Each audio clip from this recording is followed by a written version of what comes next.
Hello, everyone. Well, it looks like nobody quite yet, but hello. Welcome to today's stream. I am very glad that you're here to join me. And yeah, thank you for coming. Um, I hope everything is going well with the stream. We just made affiliate status, so thank you for everybody for supporting us. And I had to enable two-factor authentication. I hope this is all working fine. Um, so yeah, if you're in my Discord and you can tell me that it's not working fine, let me know. Anyway, it's lovely to be with you all today. It's really just great to be back. I've missed the stream in the last week since we were together last. So we've been streaming, talking about Stardew Valley and consent and community. And some of the things that I want to just review is that, I'm the co-director of the Consent Academy, which is a Seattle-based nonprofit. Um, though I'm not in Seattle, I'm in Austria. We try to teach about consent and all of its complexity and potential. And we think of it as consent is part of everyday life, part of every interaction. Consent is essential. One of our slogans is sort of like from the bedroom to the boardroom. And I think that this is a really good thing to think about when we're thinking about things like community and having a healthy community. And I don't mean healthy as in like nobody's sick or like weird toxic positivity versions of health. I mean like a community that's actually got good connections to each other, where everybody in the community is doing well and thriving. And so this is the different things that we're going to be talking about. And today I also want to spend some time thinking about different aspects of consent in our relationship to the businesses that profit off of their presence in our community. And then, of course, a lot of the time we profit from as well. In a previous streams, we've talked a little bit about, how a lot of these big box stores are kind of extractive and exploitative. Extractive in the sense that they are extracting value from a community. Hello, Krellin. Thank you for participating in chat, Krellin, because I was a little bit like, the Twitch stats for me still says 0 viewers, and I was just like, oh man, I hope that putting in the two-factor authentication did not make OBS break entirely. So yes, I'm very happy. And it's great to get to chat with you, Krellin. Okay, so big box stores, right? I say that they're very extractive. And what do I mean by extractive? Well, basically that their main goal is not to have a sort of like mutually beneficial relationship where they provide us with goods that we need and we provide them with money. That's sort of what people talk about when they talk about capitalism and the free market and whatever other fairy tales people have. Is that like the free market competes to provide us the best of everything. But that's not what's happening with a lot of these big box stores. To me, they kind of remind me of a lot of what the colonial powers would do in Africa during colonization, where they would build railroad systems, and the railroad systems were not focused on connecting towns to each other. They weren't focused on like providing different benefits to the communities that the railroads went through. They were focused on going from the center of the country to the coastline, or as close to the coastline as they could get, because they were focused on just taking resources out of the countries that were colonized and occupied and shipping them off to Europe, basically. Yeah, thank you, Carolyn. I put my game volume down. Hopefully everyone can still hear things. And let me know if this is better. So anyway, extractive. Okay, so big box stores. I'm not going to name any names because I don't want anybody to sue me, but we're just going to talk about Joja Mart. I'm going to check out the fortune teller, see what the fortunes are going to be today. Good humor. Oh, thank you, Krellin. I'm glad it's better. Good humor, spirits. I like that emoji that you used, Krellin. It's very cute. Oh man, we got beans. I'm so excited. I love beans. Like in real life, beans. Very just exciting. I mean, oh my god, I did it again. I axed one of my crops.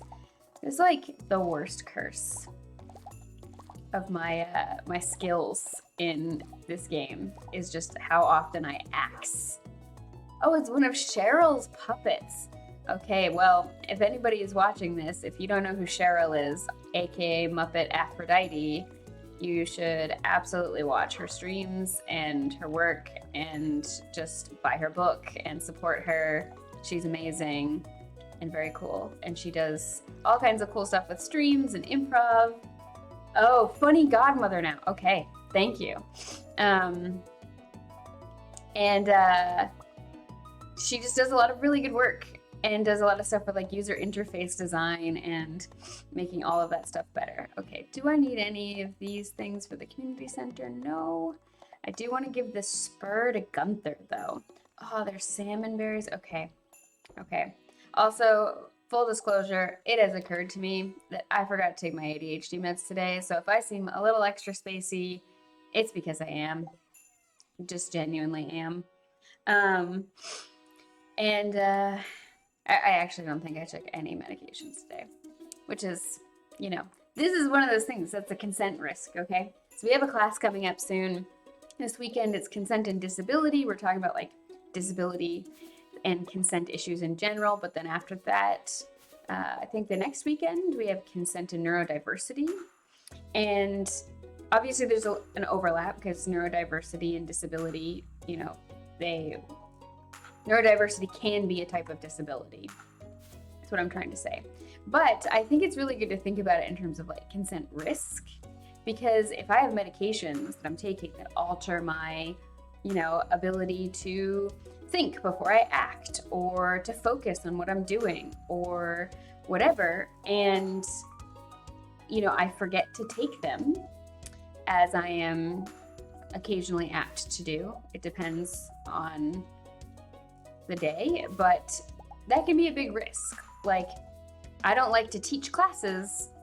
Gaming is fine. Streaming this will be fine. I'll be a little extra spacey today, but it's fine. But I don't like to teach classes where people are paying me a bunch of money if I've forgotten to take my meds. Like, it makes me feel really bad. Because I know I can't be like as on, and the quality of the class is, maybe it'll be fine, but there's also a good chance that it won't be. So I try really hard to make sure I don't forget. I usually don't. I just realized today that I did. Anyway, again, welcome to the oversharing hour. Anyway, yeah, so forgetting to take meds or meds that have different impacts on you, these can create big, big consent risks. Oh my gosh, I'm just gonna keep these salmon berries because I have 120 of them in my chest, and that is a lot of good energy. But there's coral in there. Wait, could I give it to Gunther? I don't think so. I don't know. I don't know what Gunther wants. Okay. It's only the 18th, so I could definitely buy some more parsnips. You just buy a lot more parsnips and sell them. But yeah, consent risk. If I forget to take my meds, I'm much more likely to be very impulsive, which makes it more risky for me because I don't have the mines yet. I can't give you the copper ores, Clint. I'm more likely to be impulsive and could accidentally violate somebody's consent. I don't have 2,000 gold. I'm very close though. You know, so that ups the risk. I could violate somebody's consent because I'm more distracted or more impulsive, or I'm not paying attention as well, because it's hard for me to pay attention when I have when I don't have my meds. And the other risks are that, like, I'm more likely to just say yes to things or agree to things because I get really excited and really hyper. And they might end up being things I don't actually want to do. They might end up being things where afterwards I'm like, oh no, I didn't actually want that. And now I'm sad because I said yes to it and it wasn't exactly what I wanted. Anyways, we have 4 viewers now, so if everyone else wants to say hello in chat, that's great. You don't have to, of course. Oh, BP Phantom, hello. So great to have all of you here. I feel so amped. Again, it's definitely exciting whenever I stream. I get very excited for y'all to be here. Kettlestick, hey! Oh, so one thing I do also want to say is this past weekend I did a game jam with my partner and a friend, and it was the IGA Impact Game Jam. It was great, difficult. Oh, did Tube run? Hey! So the Impact Game Jam, it was supposed to be like you make a video game in 48 hours, and this one was supposed to be something that would have like a social impact. And we did a game called Trash Rats, and you were defending the city's infrastructure from fatbergs. So also related to talking about community and community sort of health and consent. You know, the infrastructure of our cities is really, really fragile and really, really important. And it can get messed up from people pouring things down the drain that you're not supposed to, like oils and these things called flushable wipes, which are not actually flushable.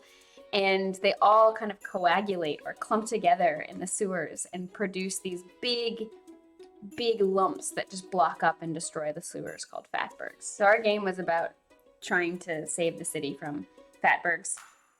I don't know how we'll do. You know, I won't know for a few days how the voting goes and if we do well. But it is a great example of how, like, this costs cities massive amounts of money to prevent fatbergs from getting like really big and damaging the sewers and things getting blocked up. And we also have to have better public awareness. Like, these companies called these things flushable wipes, and like, yes, you can technically flush them down the drain, but that doesn't mean the sewers can handle them. I donate to the museum. I'm excited. This is not the first thing I'm donating, is it? What? All right. Got a spur to donate. That's exciting. I wish you could be friends with Gunther in this game. You can't actually, like, this chair is blocking our friendship, but maybe that's just his way of asserting a boundary. Maybe he does not actually want to be friends with anyone. He's just like, nope, I am here for museums and museums only, which is fair. That is a totally fair and appropriate. Oh yeah, I should go read the books. Thank you. I'll walk back. Totally fair and appropriate thing to do. Not want to be friends with people. Okay, so then, you know, fatbergs, big problem. That was what our game was. Okay, on foraging. The local woods and mountains are great places to find wild produce. A good forager will clear out any weeds, stumps, or stones from these areas so the wild produce has plenty of space to grow. Expert foragers know the secret to cultivating wild food so that they can be grown on the farm. Isn't that amazing? Yes. I love, in the chat it says, I love that most people use and appreciate the community library. Yes, I think libraries are an essential aspect of a healthy and thriving community. It's a place not just to read books, but to get all kinds of services, access to the internet, community meeting spaces. This one even has a museum in it so people can feel connected to the history of their community and the region. And it's just, I'm obsessed with libraries. Like, when my partner and I got married, if we hadn't gotten married like in the woods, one of the other places I would have voted for was a library because they're cool. And Krellin, you said he deals in museums and museum accessories. Yes, that only. I just read on foraging. Next book. This is a book by Marnie. Animals are very sensitive. They like to be pet every day and prefer to eat grass outdoors than dry hay. They don't like being outside in the rain, though. Happy animals produce higher quality products. Barantor, hello. It's true. You know, animals are very sensitive. I was going to try to finish it for Monday, but I got a really bad migraine yesterday, so I didn't get a chance to finish it. And then today I was preparing for the stream. But I'm writing an article that'll be on Patreon first and then Medium later on a love letter to my cat's boundaries. And basically how my cats communicate really well with me and they set boundaries, how this like teaches us lots of things about our own boundaries and how boundaries are like very natural and how they need to be expressed in order to be understood, and how my cat's boundaries basically are how I got to know my cats. Like if they hadn't set boundaries with me and communicated to me in these different ways, I would not really know who they are or their personalities. So yeah, animals are very sensitive. Good job, Marnie. I like your book. All right, next book. Tips on farming. Use fertilizer to improve quality, reduce workload, or hasten crop growth. Fruit trees take a whole season to grow, but they require very little maintenance. Keep the area directly around your new sapling clear, or else it will not grow or may not grow properly. Crops will die as soon as the season ends unless they grow in multiple seasons. For example, corn. Some crops such as kale and wheat need to be harvested with a scythe. Yes, all good essential information. All right. So I'm going to do some fishing today because I got berries, so I won't just run out of energy after 5 seconds of activity. Oh yeah, I gotta say hi to, oh my goodness. I'm not trying to shake the bush behind you, Sam. I'm trying to say hello. The clouds look great this time of year, don't they? Yes, the clouds are really magnificent. All right, I'm gonna go to my favorite fishing spot on the river. I'll show y'all where it is. It's right over here. It's just basically, Kettlestick is the one who actually showed me this in the game we were playing together. Basically, the easiest place to hit deep water, especially at a low level. It's a little hard to, you get better fish in deeper water, but when you're not very high level, you can't cast very far. And yeah. Thanks everybody for the previous suggestion of just switching to the training rod because it's really a big help. It's so much easier to fish with this at the low levels than it is with the one you get at the start of the game.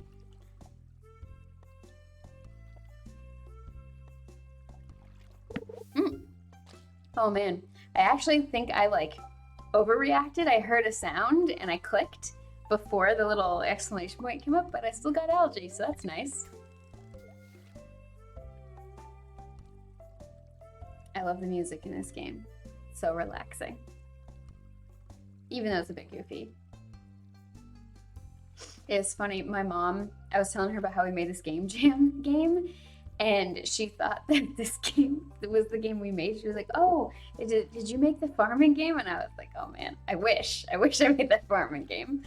It's very cute and very impressive, and no, I did not make the farming game. But I was flattered that my mom would have thought that I made this game. Yes. Yes. Fish.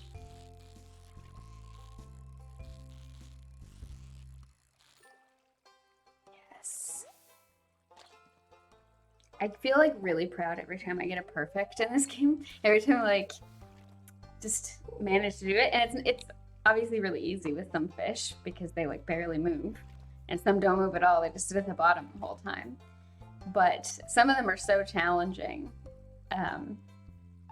Later, there's like super cucumbers and sea cucumbers, and I don't know if I've ever gotten a perfect on those.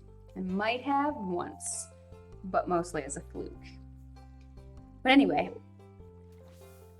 I missed that era or exclamation point. Okay, so let's think about why big box stores suck. Why they're really extractive and exploitative. So I did do a bunch of research for this, but I'm not sure how well I'm going to be able to read my notes while I game.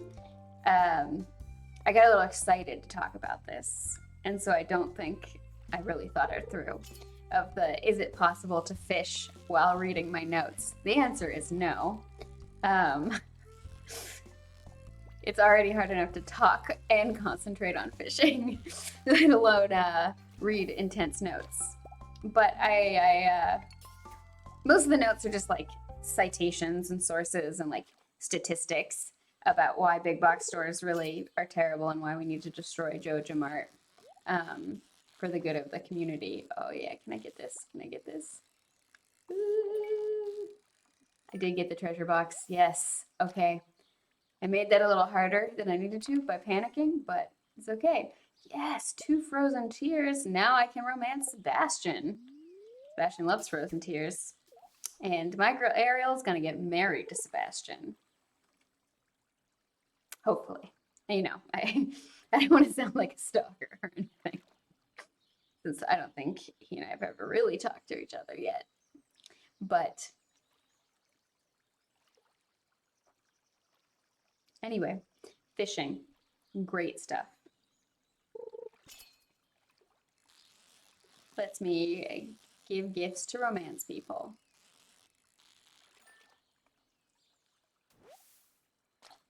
Woo. You know, I said I was excited to have these salmon berries because I wasn't going to just run out of energy, but the day's almost over and I'm only just below half. So anyway, it's still nice to have them so you don't have to worry.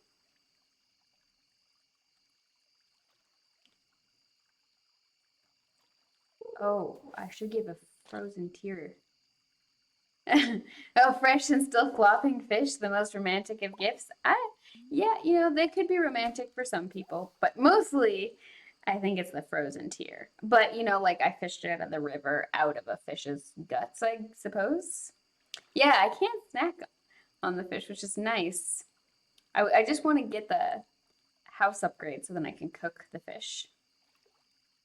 You know, we're gonna pretend that Ariel would not actually be appalled and offended by the idea of eating fish. Um,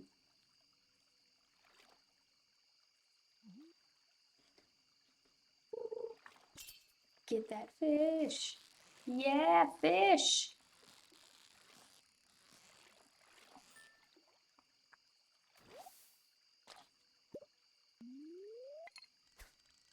It does make me sad though it is relevant, and I think there is a community mission at some point to clean up the river.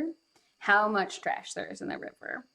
And I remember when I lived in Japan, there was this like bridge I would go across to get to work on my bicycle, and probably once a week there was this old guy with his grandson, and they would just take their garbage can and dump it directly into the river, and it just made me so sad every time. And so I would always volunteer to help do river cleanups and everything. Um, Krellin, you're not sure you're into sushi enough to just eat a still wriggling fish?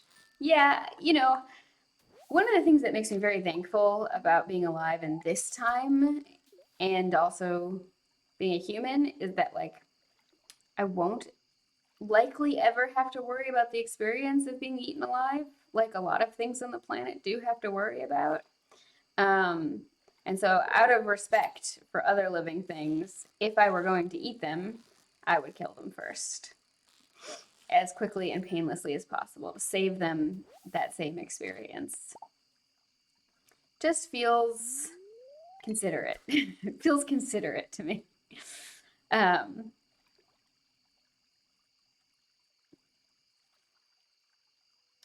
Barantor, you wrote, there was a cliff in front of our house growing up um, that led down to a creek. People would dump. Oh no, I can't go that way. Oh, Shane, I'm going to say hi to you. What do you want? Leave me alone, okay? I'm sorry. What if I buy you a beer sometime? Maybe we can be friends then.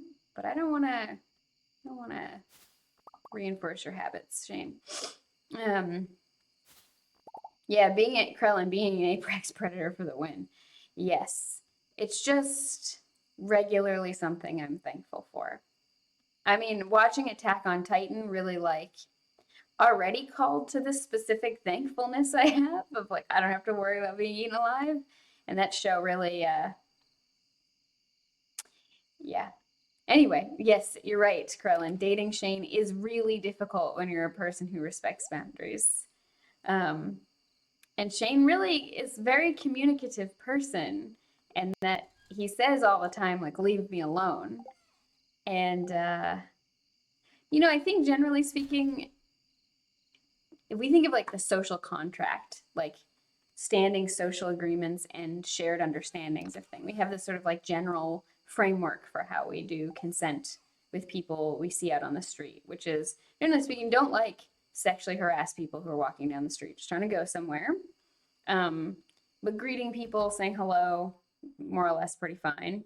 Some people don't like it. And with strangers, we have to have a sort of default framework, right? And the tough thing is with Shane regularly says, oh yeah, level 3 fishing. That's what Shane says. Shane regularly says, leave me the fuck alone. I don't want to talk to you. And that's tough because that's pretty clear communication. And in a different game I'm playing, I'm married to Shane. And it's pretty adorable because he does eventually get therapy and is kind and like changes in a good way, like becomes healthier and happier. And I will bring Jody a cauliflower. Yeah, and then Shane only wants me if you're a chicken. Yep. I mean, Shane just loves chickens, and I think it's kind of cute. Like he's got his thing where he's just like, yeah, this is the biggest source of meaning in my life, and it's chickens. I mean, that's just pretty cute. I try not to judge people for their struggles, and also do try to celebrate their enthusiasms as much as possible. Okay, well, Jody's gonna get that cauliflower, probably. Water the same spot like 10 times, that's fine. Really well watered strawberries. Okay, so what am I gonna get up to today? Chopping down some trees, probably. Giving this thing to Gunther. Let's see. Oh, Gunther will take the glass shards too. Sweet. Let's see. Anything else? Yeah, I should do some geodes. Yeah, geodes sounds good too. Maybe not chopping down as many trees as I thought. Oh, doggy! Yes. Okay. Still kind of early, nobody's open yet, so I'll chop down 1 or 2 trees, get a little bit of foraging experience going, and then we can talk about the exploitative nature of big box stores. So there's no doubt that like there are benefits to stores that sell a lot of different things in one place. Like it's definitely pretty convenient, right? And do I need to fill the dog's water dish? Someone in chat has just asked, am I gonna fill the dog's water dish?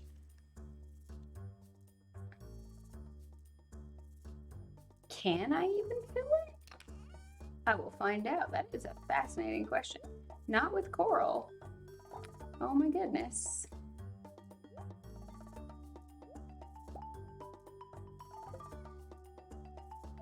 Only if I want the dog to have water.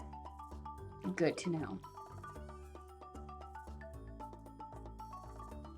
I didn't know you could fill it. Oh my goodness, this is such a cool discovery. I had no idea you could even fill the animals' dishes.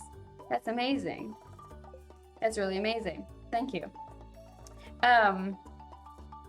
Okay, so like big box stores, right?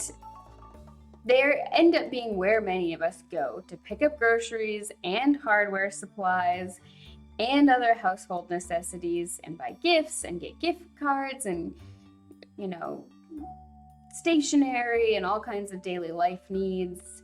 They even have pharmacies in them a lot of the time. Like, they are definitely trying to organize around convenience.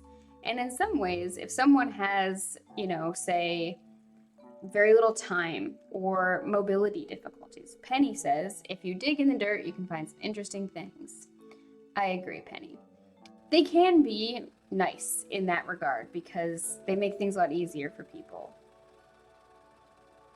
What? It is. Oh gosh, I thought this was saying it was close, and I was like, what? It is. It's 9:50. I don't understand. Anyway, some glass shards and a frozen tear. Nice. Alrighty. Now I'm gonna go to Clint, and I'm gonna break open some geodes. I'm gonna get this daffodil first. But big box stores, one of the things that's rough is like if you think about the idea of they could really help people who say have little time or mobility difficulties. What's often being hidden there is the fact that they cost us so much money that they often make it so that we don't then have that money to spend on other solutions that would be more robust and provide better resources for the community as a whole. What did I get? Ooh. Orpiment. I don't know what that is. IRL. I got 3 coal. Nice. Very useful. Limestone. Copper ore. Nice. More copper ore. Nice. More copper ore. Pretty good still. Necoite. I don't have enough room in my inventory. Okay, well, I'm going to sell him some things. I'm going to sell him the Orbimite's only worth 80. That's a bummer. Oh. Okay, well, processed geodes. Arsenic sulfide is orpimite, evidently. Thank you, Barantor. I had no idea. 20 stone. All right, just getting tons of stone from this. Yes! Petrified slime. Some kind of crystal. Calcitite. Or calcite. I think that's what it would be. Calcite. All right, now I'm gonna sell you some more things. 120 for the petrified slime. Nice. Nice. All right. Well, I think I did make technically a tiny bit of profit off of this. If I didn't, don't tell me. Oh, donate them to the museum unless I need the income. That's a very good point. I forgot about that. I do really need the income. Like, genuinely. Jazz says, I don't know you. That is very true. That is very true, kid. Good thinking. I'm going to say hi to Mary Lewis. How's Mary Lewis doing? I hope things are going well on Castle Farm. I'd hate to see it all dried up. Yeah, no pressure. No pressure. I don't know what's happening with the audio.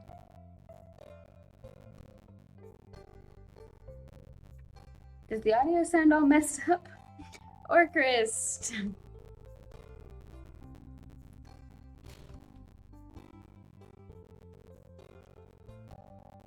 Wow.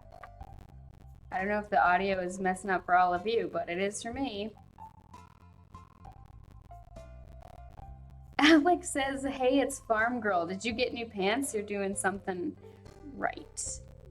That is kind of a weird thing to say to somebody, but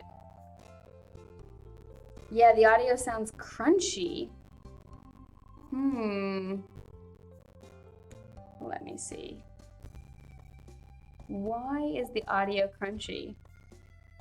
Thank you all for bearing with me. I don't know why the audio is crunchy.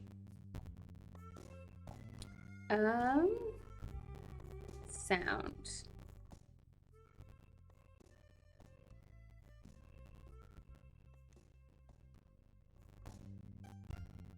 Nope.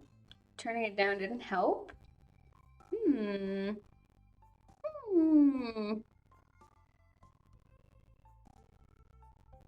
What is happening? This is very strange. My computer's not hot. I just restarted my computer beforehand.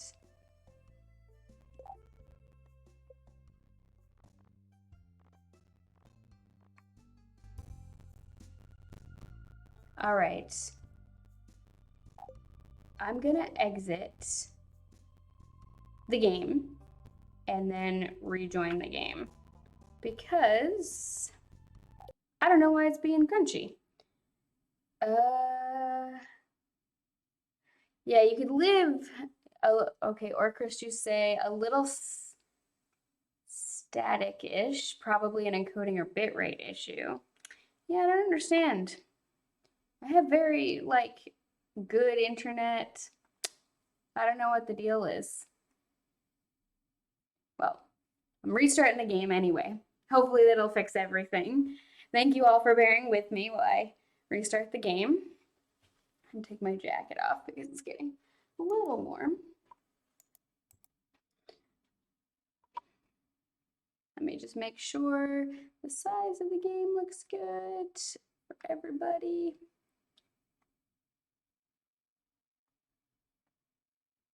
Make it a little bit wider. Let's see. Let's see. Does this look good? Yeah, there we go. All right, let's see if this is better.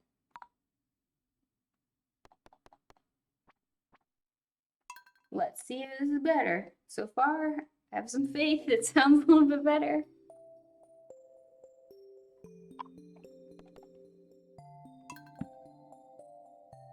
But now, if it is better, knock on wood, I can donate those things to the museum because, well, the income would be nice. Donating things to the museum is also important, and it progresses the game in a different way. It's not all about making money in this game, though it's a lot about making money in this game. Okay.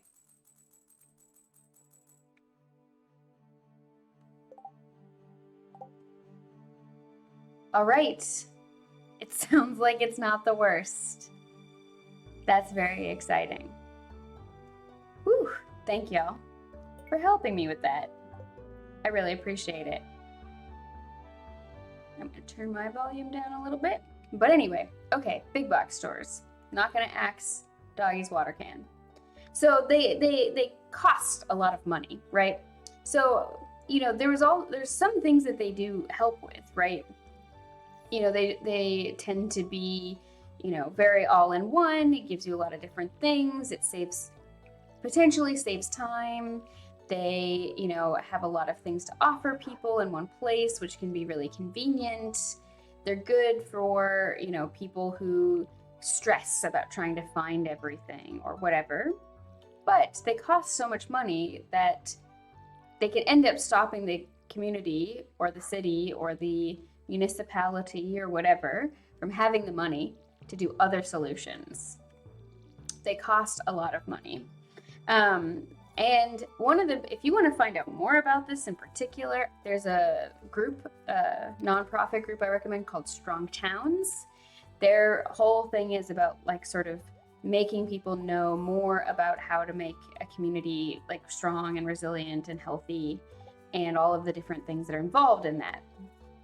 And I really recommend them. They do a lot of really good YouTube videos and podcasts and everything. Definitely want to give Strong Towns a shout out. But I do think that Strong Towns talks about a lot of stuff that is also relevant to consent, right? Because the foundation of consent is autonomy, right? You have the right to decide what happens with your mind, body, and spirit, and information, and anything that's an extension of you. And when our communities are precarious, when things are happening in our, you know, environment, whether it's, you know, the environment in our home, but also the environment around us, even the built environment, that reduces our ability to make decisions and have power over our lives, that is essentially non-consensual, right? Unless we knowingly are consenting to the things that we are giving up, right? So you could consent to it, right? Like every once in a while, I consent to Charlie, you know, taking over snack responsibilities, like my partner. Because sometimes I'm just like constantly, I'm eating too much junk food because I'm stressed and I don't want to do that.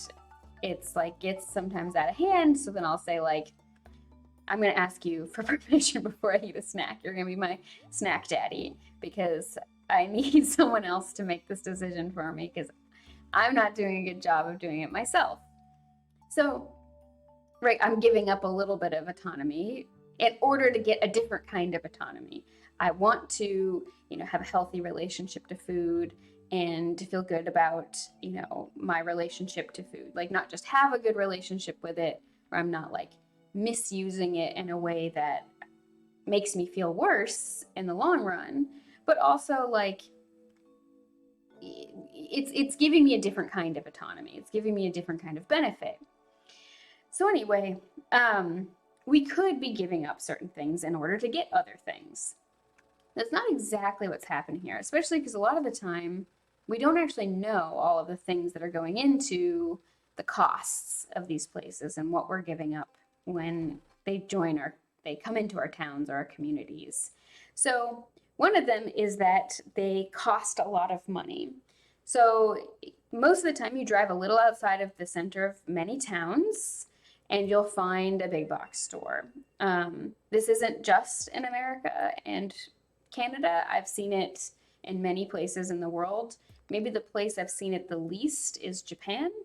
Um, like Japan really didn't sort of have that many big box stores. There are some, but they're usually much more integrated into the community. So you go outside of the center of town and you're likely to find several big box stores.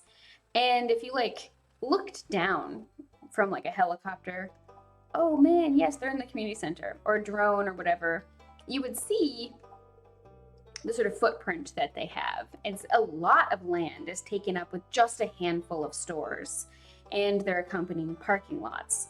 The houses and small businesses around them become very small in comparison.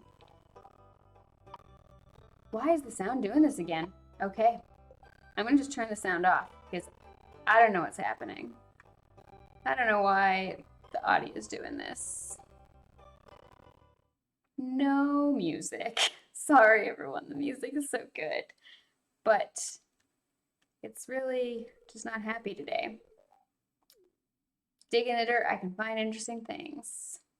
All right. I like that Penny takes the kids to these study groups. Donate to the museum. Yeah, anyway, thank y'all for bearing with me with my audio problems. I'll have to do some research afterwards and see what could possibly be causing them. Yeah, it is stuttering on my end too. Oh, I got a new reward for museum donations. That's exciting.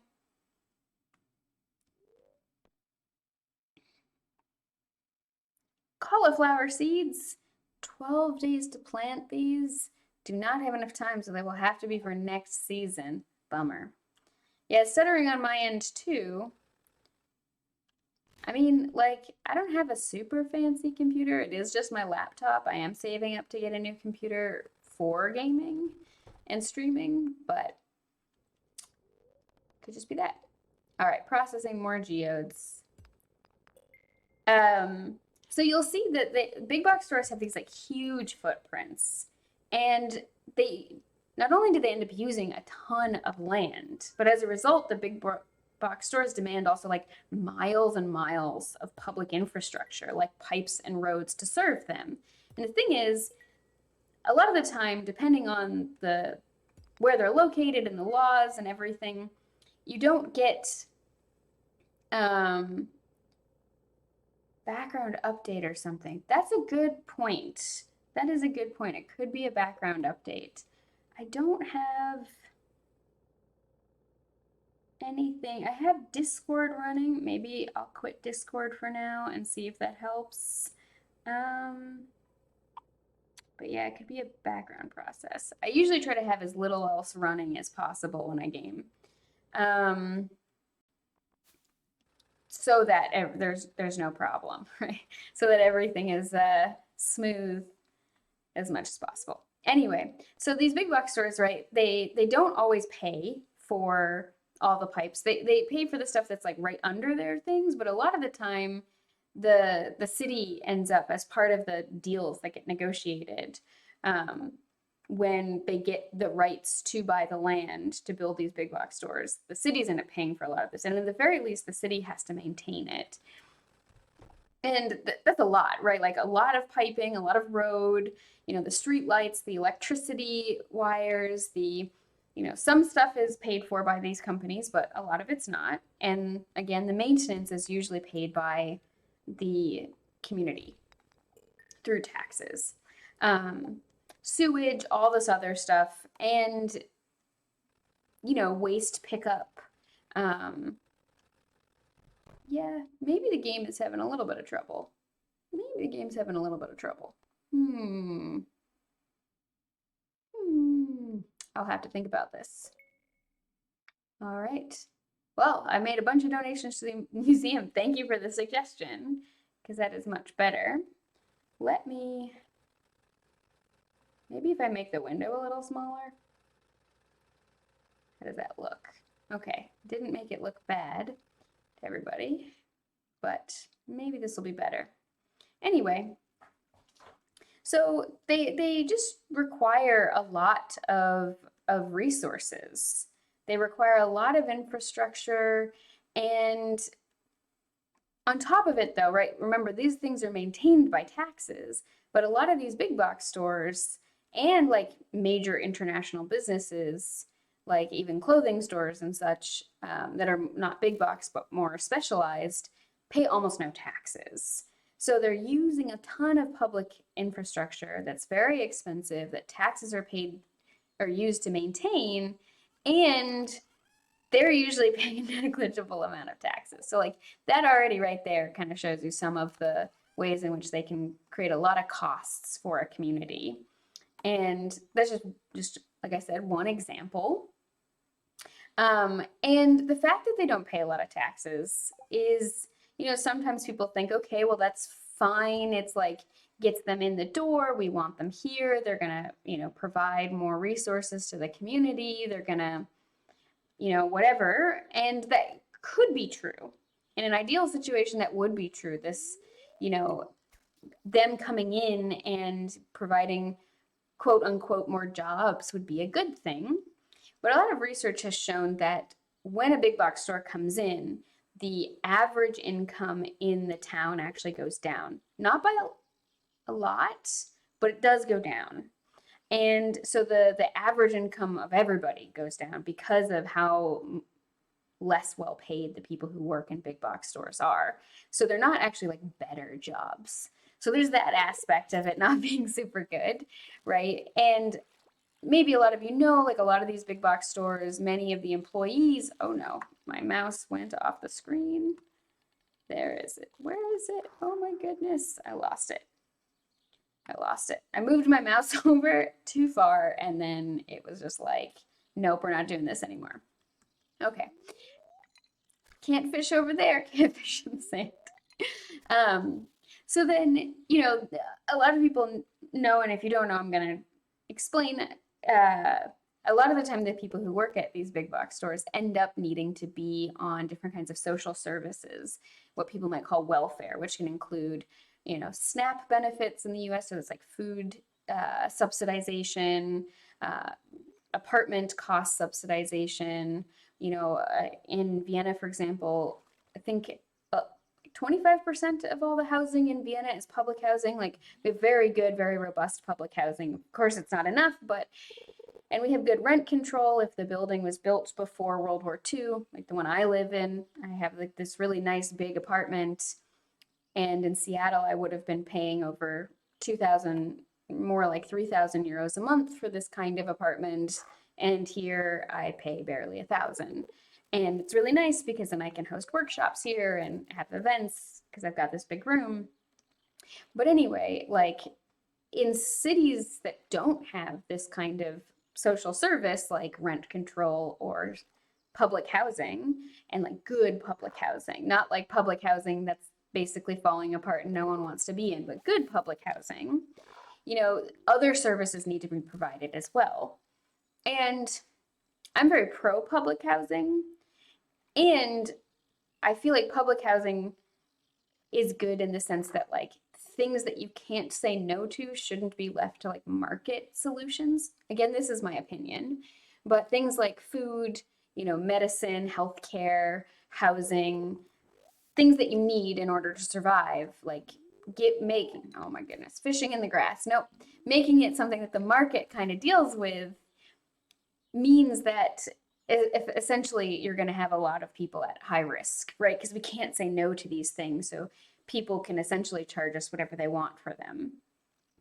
Because if you say no to things like food or healthcare or housing, there's a good chance you'll just die, right? So it's not very consensual. Like we pretty much set all of society up pretty non-consensually, unfortunately. And so a lot of these big box stores, though, they pay almost no taxes, and for their size, like footprint wise, they're contributing hardly anything, while demanding lots of like new electric lines and frontage. All right, I gotta make sure I don't miss this fish. I feel like I missed one because I was talking. Gotta get the fish. Joja Mart is the worst. It's basically the thing I'm trying to say. I'm gonna eat one of these salmon berries. So they demand like a lot of frontage, roads and signage and signalized intersections and all of this other stuff is demanded. And that's stuff that mostly the community is paying for and paying to maintain. And one of the things to know is like a lot of the infrastructure. There's a guy called Do Not Eat, or that's his like username, Do Not Eat 01. It's like a reference to old subway tokens. And the city he's from, he studied like urban design and engineering, like civil engineering. And he talks a lot about these issues. There are lots of really good documentaries out there that talk about these issues, that a lot of roads and highways and everything, like, and a lot of cities basically are going to go bankrupt because of the infrastructure maintenance costs, that we've built a lot more infrastructure, like long sewage and water pipes and electrical lines and all these other things. And they were built essentially on loans, and they're going to go bankrupt basically because a lot of the time they haven't added in the value via tax revenue back to a town or a city to pay for themselves and their costs. And so a lot of American cities and towns, especially America, are basically, it's just a ticking time bomb until they're gonna just be bankrupt. And what ends up happening is, in order to kind of fix this, there's like, I'm not an expert on this, so I don't remember all the facts, but people just keep building more as a way to like push the problem further down. But eventually, this is not going to work anymore. And there were these like federal government programs a long time ago to like subsidize these costs, but they've ended. And so a lot of infrastructure decisions were made, and big box stores really kind of came in during this. Like a lot of things started in the 50s, coming out of World War II, trying to develop America and develop different kinds of towns, and have continued to today. And then the big box stores, I think a lot of them all started in the same year, actually. And the malls started in the 1950s as well. And the guy who created the mall, the original designer of it, he actually wanted them to be things that were downtown and city and town centers, to be a kind of covered city center. There are lots of places in the world that have these like covered walkable shopping streets. Like in Japan, almost every medium-sized town and above will have at least one shopping center that's outdoors. It's like a pretty wide street, but no cars are allowed to go down. It's completely for walking. If you ride your bicycle down there, a lot of old people will yell at you because you're not supposed to do that. I keep missing these exclamation points because of the tree. I need to move over. And because I'm talking, obviously. And they're great because they end up functioning as a kind of town square where people can meet for different kinds of activities. There'll be events there. There'll be, different kinds of announcements. I watched a lot of politicians in my town in Japan, like start political campaigns from these covered shopping centers. They were great places to meet up with friends. There was mixed use infrastructure. There would be apartments on top of a lot of the things. And it was really great because it made it very walkable. So the infrastructure costs were very low. And there have been a lot of documentaries that have covered this problem, but a lot of malls, which started in the 50s, didn't take this path. And there were all of these big subsidizations from the federal government and these like tax incentives to get people to buy the land to develop malls outside of urban centers to basically get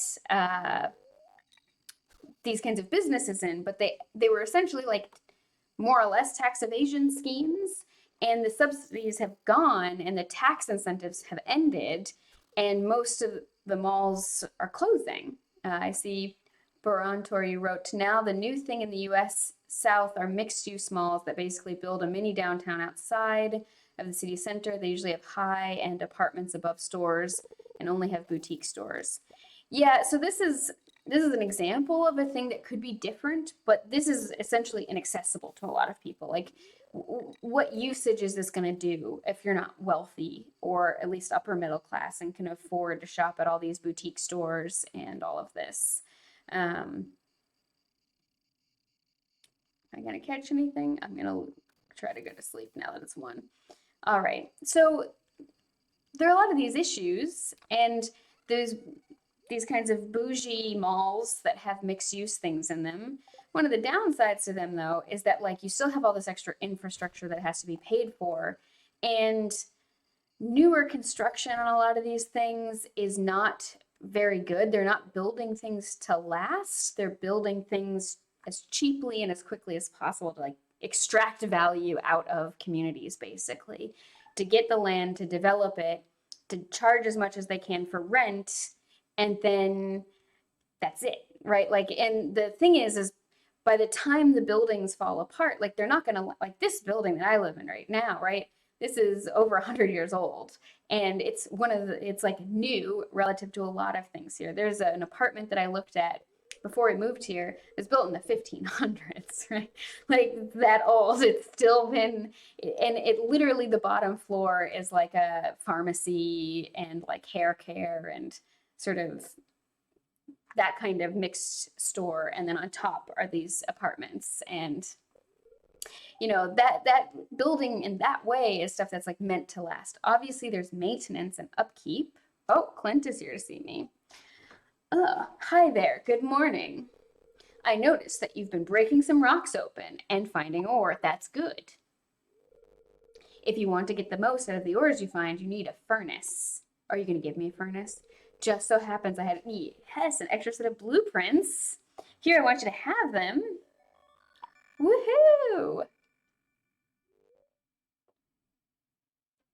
I learned how to craft a furnace. Nice. The furnace allows you to smelt metal bars. The bars can be used for crafting, construction, and tool upgrades. When you've smelted a few copper bars, consider having me upgrade one of your tools. It can make a lot of your work easier. Well, okay, I'm heading home. Take it easy. Yes. What do I need in order to craft that? 20 copper ore and 25 stone. Oh, 500 from Dad. So I got a letter from my dad. Like most kids, when I open up and there's money inside, that's the first thing I notice, not all the sweet things written. Dear Ariel, have you settled into your new life yet? I can't believe you're all grown up now. Time sure flies now that you're gone from the ocean. I have all this extra money lying around. So I included a little gift. Love, Dad.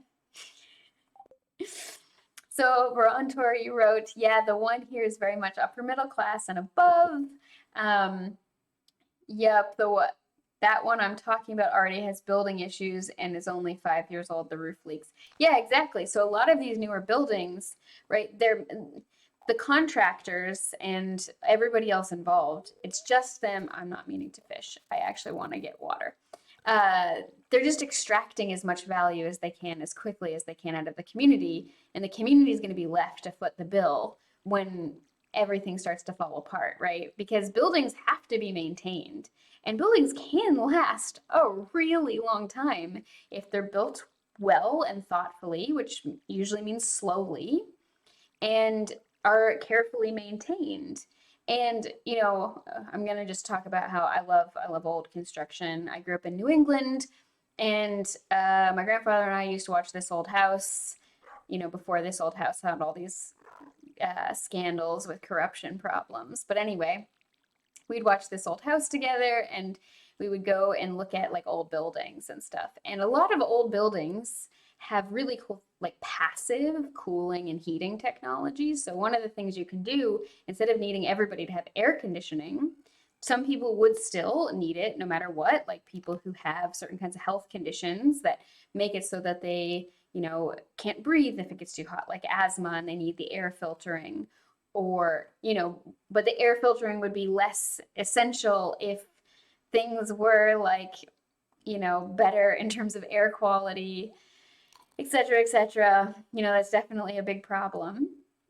But they have this thing where there's this like type of almost like a chimney at the top of the building, and there's all these windows in it. You can open all those windows up through this little pulley thing, and then you close all the doors in the middle of the house, and then you open all the windows on the ground floor, and what it does is it causes a constant airflow to happen. So all the hot air gets pulled up to the top, and cool air is brought in, and it's really nice. Oh, I gotta fill up your water thing.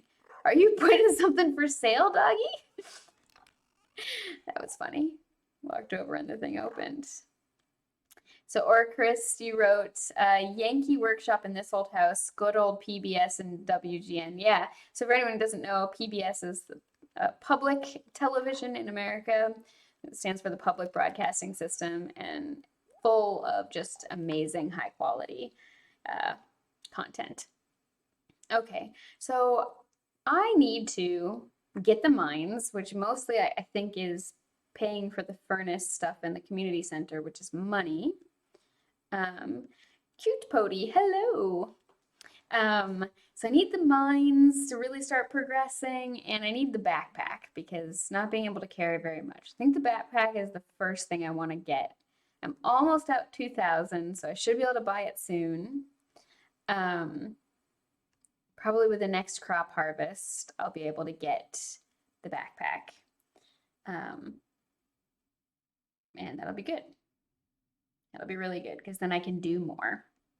Okay, so we were talking about how they cost a lot of money, these in infrastructure costs, these big box stores, and they don't usually pay taxes, or they pay very little taxes, and which means that they're basically double dipping, right? Because they're not paying a lot of taxes. That means they're also not paying to maintain the infrastructure, but the infrastructure is being maintained for them, like all of the streets and the lights and the all of that. Sometimes they have to pay for their own parking lots, and they all of that money could be spent on other things, like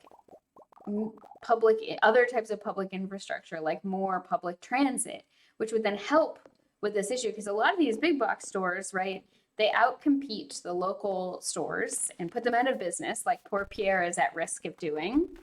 And then what else happens is that the local downtown walkable things are going out of business, and then you need a car to get to this other stuff, and then the towns that are having to subsidize these big box stores often then aren't paying for or don't have as much money for things like public transit.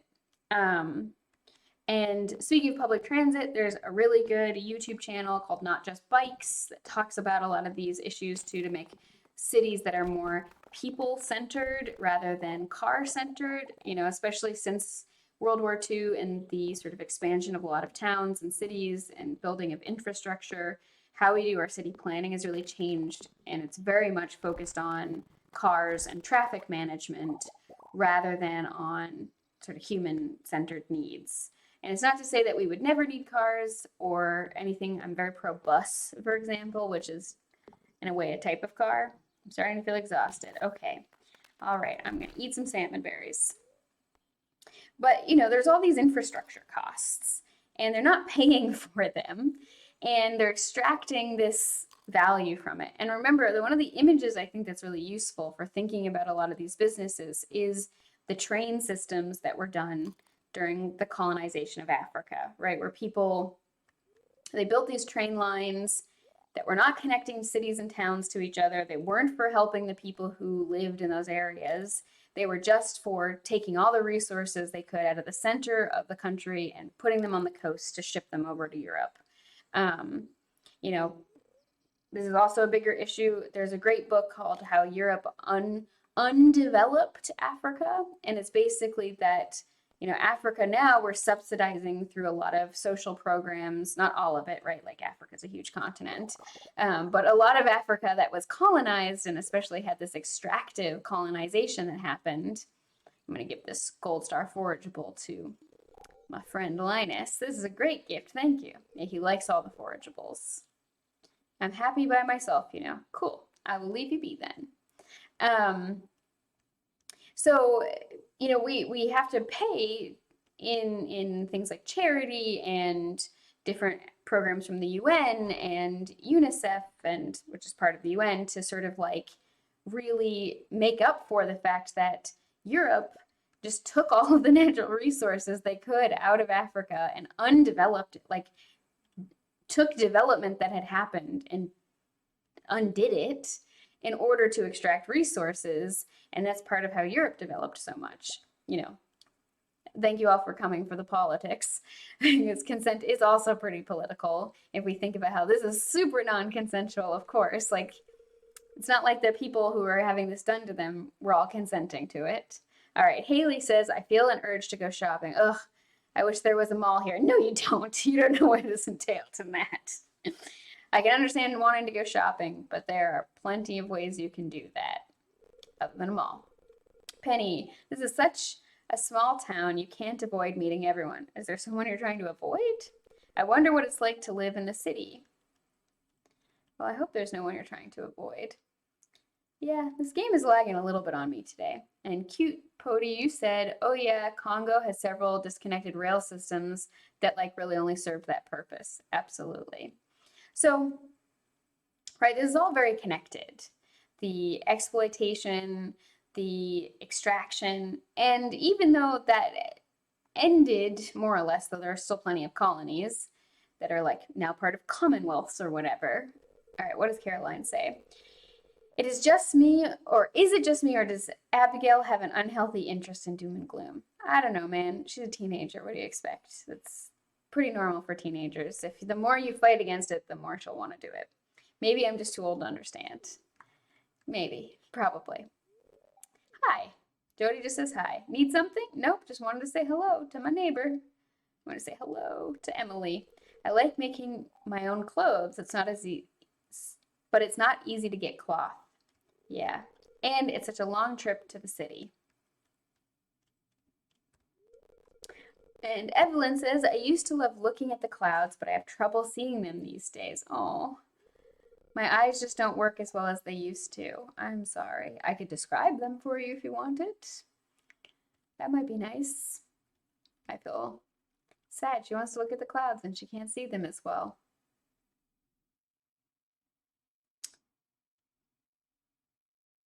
Yeah, to Chibaron, you said make sure when you talk to people in town there isn't a speech bubble after they've said something. Often they have a second sentence. Oh, if you don't listen to both, you don't get the friendship points. I didn't know that. See, this is one of the things that's fun about this game is I've played over 100 hours and I still learn new things about it every time. Like that you can fill up the dog's water bowl. That's very exciting. Do I need any of these things for the community center? I don't think so. I think I'm pretty good. All right. So going back to why big box stores are the worst. Thank you all for coming to my very long TED Talk. Not like a normal TED Talk, which is usually only like 15, 20 minutes. This is 2 hours of me rambling about why I hate big box stores and how Joja Mart needs to go. So they don't contribute very much for their size. Like, think about value per acre of land, right? The things that would give us the most value, farms, generally speaking, uh, mixed use buildings where like you have maybe commercial stuff on the bottom and then residential stuff on top. Yeah, cute Pody, I didn't give water to my poor dog. I didn't know I could fill up the water bowl. Uh, yeah, not always the most observant person. Barandor, I'm glad you don't mind my rambling.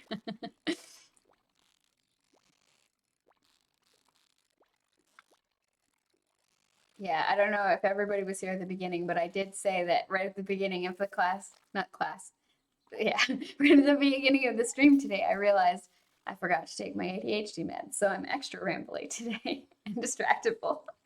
So thank you all for being here with me and keeping me company. Okay, so idea of value per acre. Like think about that concept. It's kind of intense when you've not thought about it before. To really think about like how do we create value for our communities per acre? And when we sell land to somebody or to a corporation to use, what are we really getting in return for that, right? Like public land, that's a very precious thing, right? There's only so much land in the world, and once it's used, you know, if somebody builds a big parking lot, you can't just unbuild that parking lot later, right? Like you've really damaged the soil there. Um, yeah, cute Pody. As someone who also lives in Vienna, that is one of my favorite things about this city. Is I think it's one of the most livable cities I've ever been in, and like it's just very everything you could want is here. Like there definitely could be more like queer clubs and stuff. I haven't really found that much, and uh, I don't know how good the drag scene is here and everything. Like I love doing drag, but I also don't speak very much German. My German's pretty bad, so it's not like I could just jump into that. But all of that aside, I think that the city is very cool. It's very livable. It's a lot of effort was put into planning around people. I think before you came, I was talking about how much of the housing in Vienna is public housing and good public housing that's well located and like well maintained, and how there's also not enough of it. Um, Vienna has a really cool history. There was this whole giant building area in one part of the city for a long time that was like this communist mini city with this all public housing and mixed use, and it was almost entirely self-sustaining, and there was like some event that happened. Again, I'm sorry, I'm not an expert in all of this, that made it so that everybody just like locked themselves in there for a little while because the government changed or something and they wanted communists out. I think this was like pre-World War II. Oh no, I'm gonna lose this fish. Ah. Oh, okay, maybe I still got it. Woo! Yes. And I can't wait until I can unlock the mines in this game because I love going to the mines. They're so much fun. I don't know what it is, especially the skull mines in the desert. Or Chris, you say, I would have thought Austria would have better drag and queer scene considering it was home to a lot of queer culture in the 20s. Yeah, so I have some friends here, and we're gonna try to do things like an erotic art festival because Vienna's art history includes a lot of eroticism. And when I say erotic art, I don't just mean like pornographic art, though there's nothing wrong with that, of course, but erotic is more like an intense embracing of life, a different kind of definition of erotic. Um, yeah, a lot has happened since the 20s, though. And there was a lot, especially in the early 1900s, just a lot of really cool art and everything. But my friends who are from here say that like it would be very hard for us to get a public grant to do something fun like that because they could see the headlines that say like the perverts get our tax dollars again or something. And to me, I'm like, that's so funny because like tons of the art in the museums, like Klimt and Egon Schiele and everybody, like their art was very erotic, and that's the stuff that like really draws people to come see the art of Vienna and the things that are like they're the famous art from here. It's like super erotic. So anyway, it's funny because if it's old and erotic, it's classy. If it's new and erotic, it's trashy. I think that's how it goes, right? So anyway, um, if you think about here, for example, property taxes and value per acre, the average big box store takes up that has its own dedicated parking lot, like not one that's integrated into a downtown, takes up approximately 34 acres, right? And it has 220 square feet of building, which is a $20 million tax value. But the property taxes per acre are about $7,000. Whereas downtown mixed use buildings take up only like 0.19 acres, and there's going to have 54,000 square feet of building. So like I told you, I brought some notes, and their tax value is about 11 million, right? For that small value per acre, right? It's 0.19 acres versus a big box store is usually 34 acres. And the property taxes per acre is more like $635,000 a year. So if you think about that, the value per acre is really, really substantially clear. And so if I'm not paying that much in taxes, and yet I'm benefiting so much from tax dollars, that's a very unequal relationship, right? That's not super great. That's not what we would want. Oh yeah, Queen of Sauce. So excited. I want to make all of the Queen of Sauce dishes. I have been making a lot of them. I made eggplant parmesan. I may have told you all of this last week, so forgive me if I did, but it was way too much work, but it was also incredibly delicious. I'm not going to make eggplant parmesan again anytime soon. But radish salad. Nothing like a fresh and peppery radish. It reminds me of the late spring. My mother would slice up our fresh radishes and serve them on grainy bread with a little salt and pepper. Ah, those were the days. But I digress. Now watch closely. We learned how to cook radish. That sounds delicious. That genuinely sounds delicious. I should make some radish salad. Oh, do I have strawberries to harvest? I do. Yes. And I have a tree I have to chop down because it is blocking my view of my plants. Can't fish on the farm like that. Yeah, Brohantor. Eggplant parm is very much a lot of work. I mean, like, I wouldn't say it wasn't worth it, but I would rather get it at a restaurant. That's one of those things where it's like, I am definitely willing to pay more than it costs to make this dish when I'm not very good at making it. Like, I feel the same way about things like Indian food, right? Like, I love Indian food. It's one of my favorite foods. I can cook it, and I can cook it fine. Like, I have been cooking Indian food for over a decade, so like, I have some practice at how to cook it well. But my best Indian food is nothing compared to what I could get at a good restaurant.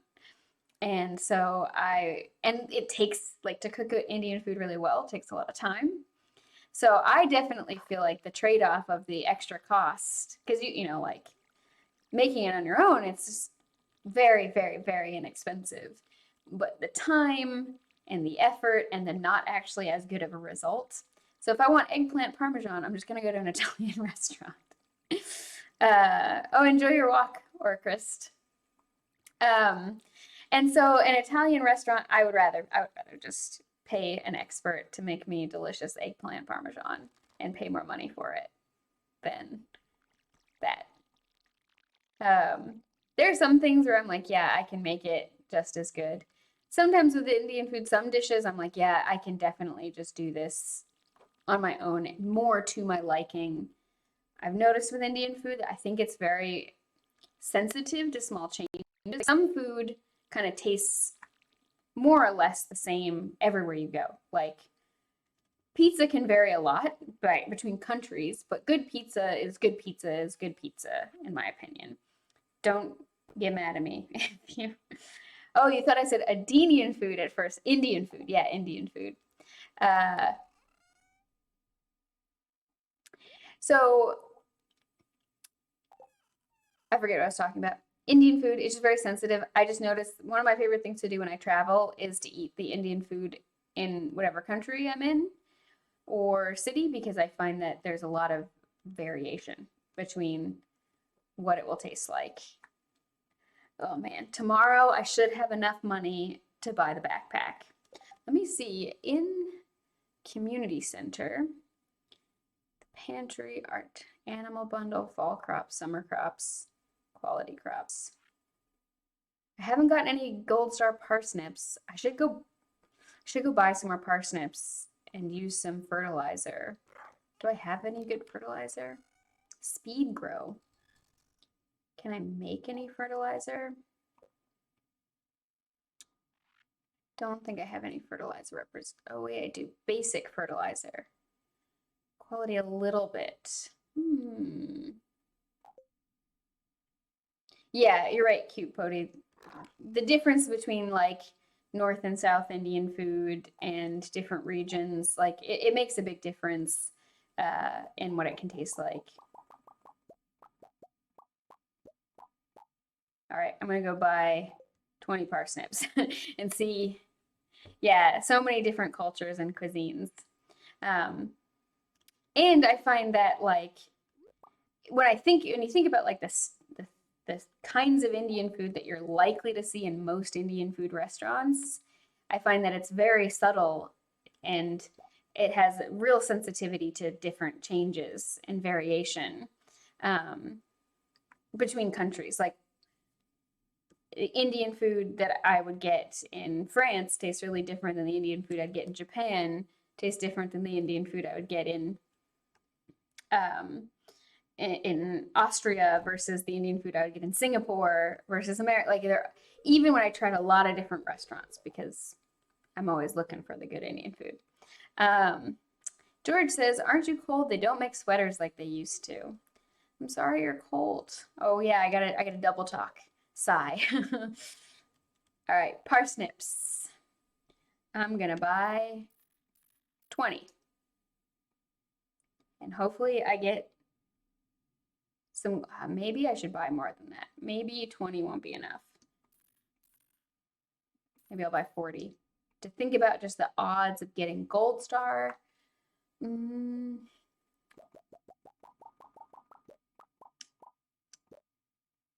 okay, I got 40. I was like, yeah.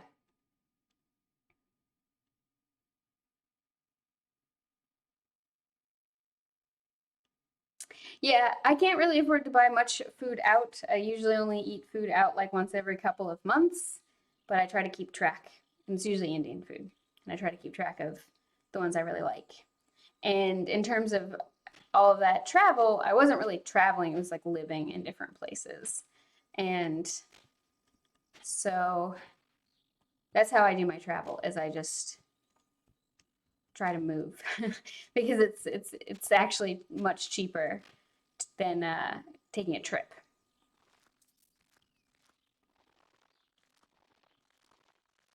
Yep, must be added before planting. That's cool. That's chill. I'm gonna have to do so much watering, but I really want to get 5 gold parsnips. I think I had talked about this plan previously and then just forgotten that this was a plan that I had. Okay. Oh, yep. Parsnip. No, that's not parsnips. Oh, okay. Okay. Two more things to hoe. Put it down, and then I have 40 parsnip seeds to plant, and then we will see if I water them all before I run out of time today. um,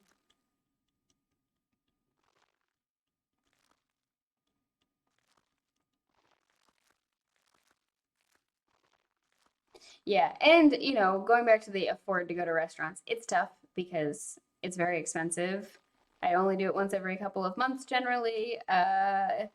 And definitely I cannot afford to have it be like a lot of people where like my main hobby is going to restaurants. I know I mentioned previously that I got like priced out of friendships in Seattle sometimes, and a lot of the time that was a big part of it is people's main way of being friends was going to restaurants together and like the main way of socializing. And I was like, I genuinely can't afford to do that. It's so expensive.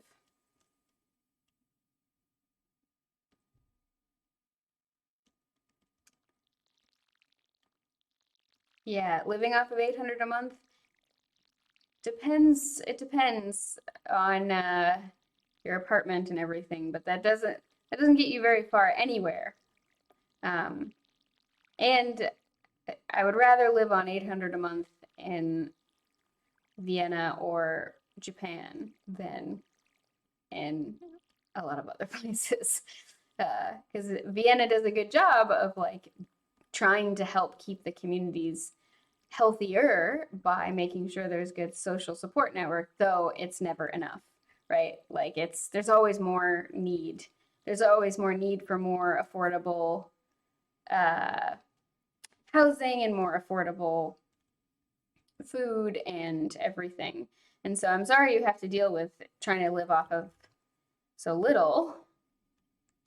Yeah, your apartment's very cheap, otherwise you wouldn't be able to afford anything at all. Yeah. Yeah. Yeah, I don't know how much university costs here, but when I was in France, because I was a student there for a couple of years, it was only like 200 a year was what you paid to go to university. So it was like nice. It was like 200 a year was it. I technically paid more because I was in this like special program for foreigners, and all my friends were like, "This is the crime for how much they're asking you to pay." Um, oh, nothing for the first few years. See, this is what our tax dollars could go to instead of paying for big box stores. Uh, anyway, so remember the like value per acre, right? The value per acre a big box store tends to give in property taxes is under 7,000, whereas downtown mixed use it tends to be more like 635,000. This was the data from a few years ago, so it may have changed. Um, but value per acre is a big deal. And, you know, I'm not, definitely not I'm libertarian in some senses, at least I've been told. I have some of those opinions. But in terms of taxes, like, I don't think taxes are inherently theft when you're actually getting things in return for them and you feel comfortable with how the money is being spent. And we can't always just say like I'm going to only choose to have my tax dollars spent on this, that, or the other thing, because nobody would really agree probably that we could in a better system. But anyway, I'm pro paying my taxes, more or less, is what I'm trying to say. So I talk about taxes really as like this benefit, because that's how we're able to pay for social services. That's how we're able to support each other through difficulties. Like GoFundMe is great, but if we had to do GoFundMe for all of our social support, that would really suck. And that's really so cute. Pody said you pay nothing for the first few years. For a 3-year bachelor, you get 4 years free. And after that, it's like 700 a year. Interesting.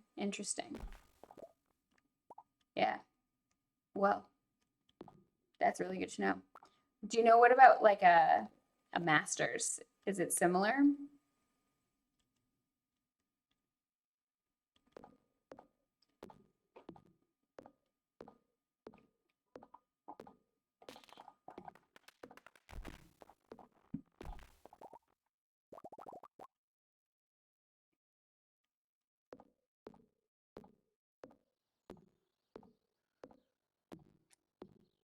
So big box stores pay just like a real minuscule amount of taxes when compared to a downtown building. and they cost a lot in infrastructure. And especially when we consider how much land a big box store takes up and how many utilities it uses and all of the other sort of costs that it has. Things like the city or town usually pays for plowing in a lot of places, not plowing people's individual driveways, but a lot of roads and everything. Like, you have to pay for snow plowing and the salt that gets put down and the maintenance of that and all these different things, right? They definitely cost us a lot. And if we constructed just one more downtown mixed use building next door to one above the sort of, what am I trying to say? Instead of, on top of, I'm not saying on top of a big box store, but if we constructed another downtown building, say next to other downtown buildings that were mixed use, that had, housing and offices and, commercial space in the bottom, like, a lot of the buildings in Vienna, they're doctors' offices just in the building. I've mentioned this before, it's very walkable because, um, every social service that you could need is usually within a 10 to 15-minute walk. Like, my primary care is a 15-minute walk away. My gynecologist is literally in the building next door to me. Like, all of that. It's just very, very, very walkable, and it's meant to be very, very walkable. And so if I need to see a doctor, and it's just very easy for me to get to that. My public services are very available. And so building one of these mixed use buildings would increase a lot of value for everybody. And yeah, as Cute Pody says, most of the doctors are just in apartments. And De Tibrun says, Barcelona is very similar. I love how everything I need is in my neighborhood. Yeah, I mean, one of the things that it also results in is people don't tend to leave their neighborhoods, which is not necessarily a bad thing, because you just get really integrated into the place that you're living. But it's very funny because I kind of go everywhere in Vienna all the time. Like, I'm always checking out the different districts, just walk to them or ride my bike. Or there's really good public transit if I don't feel like, can't chop down that tree, if I don't feel like walking or bike riding. And I'll ask people about things happening in other districts and be like, oh, have you gone to this cafe or this restaurant? And people are like, I don't leave the district. I don't do anything outside of the district. And it's just very funny. Okay, I am sluggish from overexertion. So if we constructed just one more downtown building next door to another downtown building, the two structures would offer more tax revenue for a city than an entire big box store currently provides. Right? Because if we think about, oh, Aradin, hello. I'm talking about why big box stores are the worst, and they're very exploitative. Oh my goodness. So sluggish from overexertion.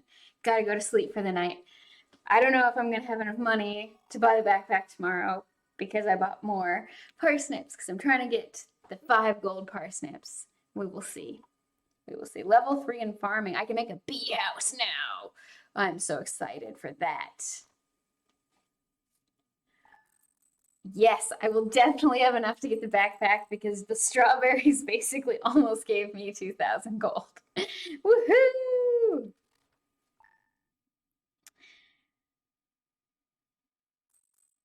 I'm doing pretty well. I'm very happy ranting about big box stores. Spirits are neutral today. Not that it matters yet, 'cause I'm not going to the mines. All right, I gotta water my crops, and then I'm gonna go get the backpack. I'm very excited for that. I will hope, oh my goodness, no, just why every time, just axe my crops. I just need to not have the axe in the first position because I think that's what happens. Then in the morning, it just defaults back to that. Okay, I really want to buy the backpack, but I also am nervous about not having enough money to buy crops at the beginning of the next season. But it should be fine. I should get one more strawberry harvest at least, which should bring me pretty close back up to where I am right now. So it should be okay. Doggy. All right. It's hard to financially plan in this game, I find. Uh, it shouldn't be that hard, but it is.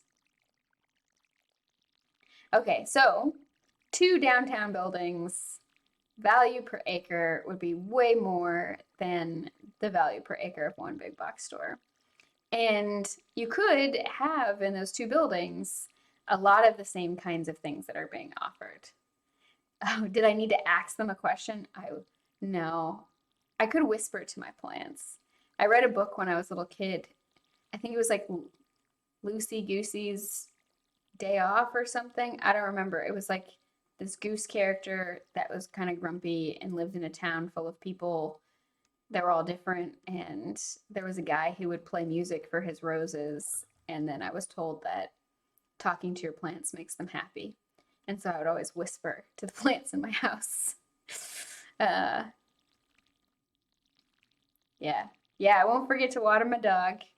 Thank you for the reminder. All right. I'm excited to get the backpack. I'm very excited. Okay. So then we would get a lot more value from 2 downtown buildings on like 4/10 of an acre versus the average big box store that takes up 34 acres. The ones that have parking lots, right? I'm not talking about ones that are integrated into downtown spaces. Seats for sale. Yeah, but I'm buying this backpack. Woohoo! I got a large pack. I now have 24 inventory spaces. I'm so excited. I can pick up more things now. How much is the next one? 10,000. What? Oh, you got vaccinated again. Nice. I hope that you don't have many side effects. Marnie says, I just love animals, Miss Ariel. Treat them kindly and we'll become friends, I'm sure. Booster shot. I'm getting some supplies for the saloon. Pierre's got good stuff. I'm getting some, all right, but you're saying the same thing every time.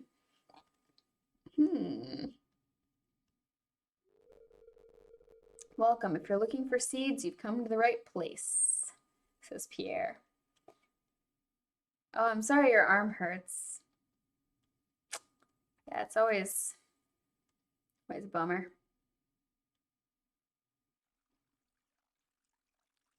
Yeah. So we would use much less land and get way more value from tax revenue and have way fewer and not just like the tax revenue, but like costs that we have to pay later for maintenance of infrastructure, it would also be less.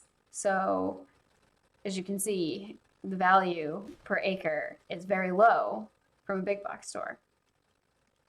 I think the spirits are neutral today, so I don't know how much searching in the trash is going to do for me. So then the other parts is like, oh, I got a field snack. Yes, trash snack. Woohoo! Oh, Aradin, you said you had a rough night after getting your booster, but other than some tiredness, but that was about it when I got your booster. Yeah.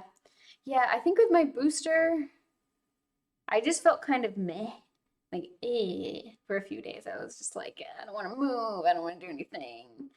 I'm fine. But anyway, when I got my second dose of my vaccine, I had a really extreme headache. Like it wasn't a migraine. It didn't fit a migraine pattern at all. But I thought my head was going to pop a few times. Just, I don't know what was happening with my blood pressure, or maybe just the like intracranial pressure. But Yeah. Or Chris, the whole booster process was easy for me, thankfully. My poor wife forgot to get her flu shot and she just got it last week. Yeah, I haven't gotten my flu shot yet. I know it's supposed to be really easy to sign up for them in the city. The last time I did it, it was really weird because I tried to get it at a doctor's office and then I was told that I had to go to the pharmacy and buy it. Hey, kitty. Hey, kitty. This is my cat, Babby. He's an absolute goofball. He's an absolute goofball.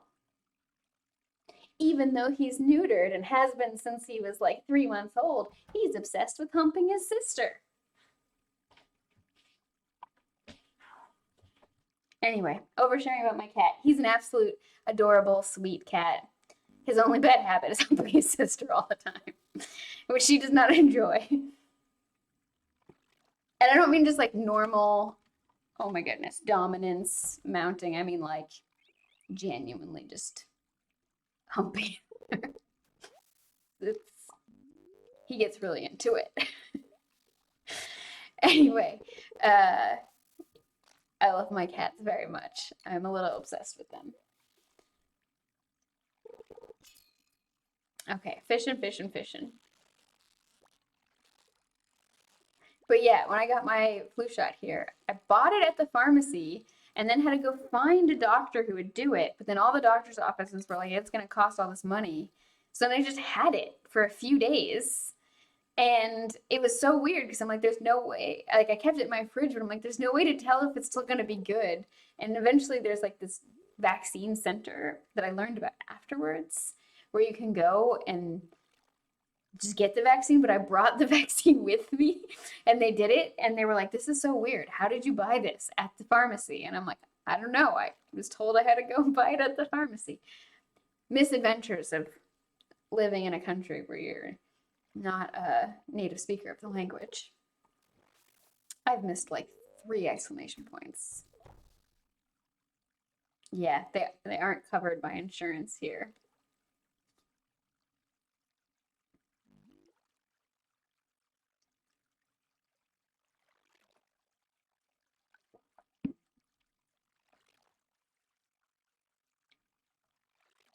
I'm not gonna miss the next exclamation point. I'm gonna concentrate. Yes, concentrate.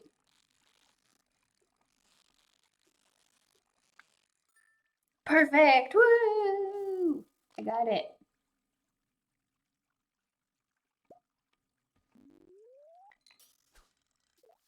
Yeah, but when I brought the flu shot to the vaccine center, they were just like, yeah, cool. You don't have to pay anything.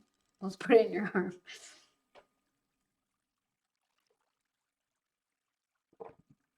I mean, I imagine I might have had to pay if I hadn't already bought the vaccine from the pharmacy, but it was still weird to just be walking around with a vaccine.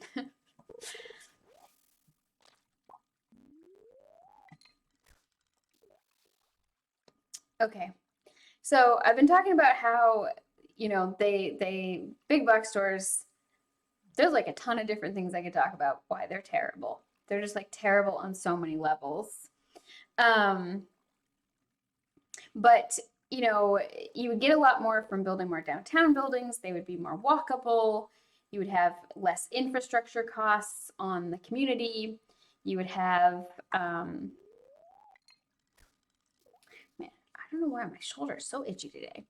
Um, and it's not important. This is not because I like love multi-story buildings, you know, in particular.